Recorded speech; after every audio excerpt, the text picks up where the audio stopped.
बिस्मिल्लाहिर्रहमानिर्रहीम। अस्सलामु अलैकुम नाज़रीन, आप सबकी खिदमत में सूरह निसा का नक्श लेकर के हाजिर हूँ। ये नक्श किसी भी किस्म की परेशानी से निजात पाने के लिए पीर के दिन अव्वल साथ में ज़ाफ़रान से लिखा जाता है और एक मरतबा सूरह निसा पढ़ कर के तावीज़ पे दम करें, फिर उसे चांदी के खोल में भर के औरतें या हरे कपड़े में सिल करके गले में डालें या बाजू पे बांध लें, और मर्द हज़रात इसको तावीज़ की शक्ल में भी और लिख कर किसी लिफाफे वगैरह में भर के या किसी भी कवर में भर के उसको जेब में भी रख सकते हैं। तो इसके लिखने का तरीक़ा वही है, बिस्मिल्लाहिर्रहमानिर्रहीम लिखना है। उसके बाद 16 खाने बनाने हैं। ये नक्शे मुरब्बा है और सूरह निसा के कुल आदाद जो है वो इस नक्शे मुरब्बा में पुर किए गए हैं। तो इसके दाएं तरफ मुकर्रर फ़रिश्तों के नाम लिखने हैं 4, और इसके बाएं तरफ इनके खुद्दाम के नाम लिखने हैं, ये भी फ़रिश्ते हैं।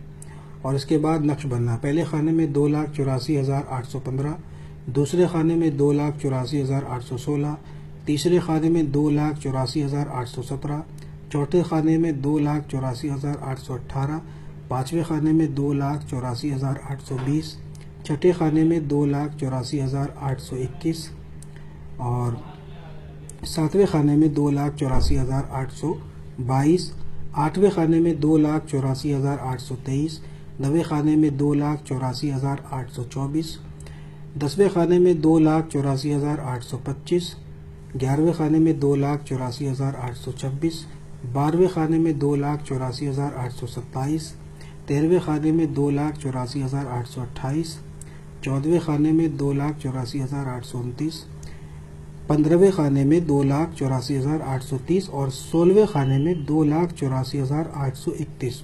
इस नक्श में कसर है, यानी कि 5वें खाने में, ये चौथा खाना है, 2,84,818 के बाद 5वें खाने में 2,84,819 नहीं होगा, 820 होगा। जब भी ये नक्श के आदाद जो है वो सही हो पाएंगे। तो इसको ध्यान रखें और जैसे मैंने बताया इसी तरीके से आप लिख लीजिए।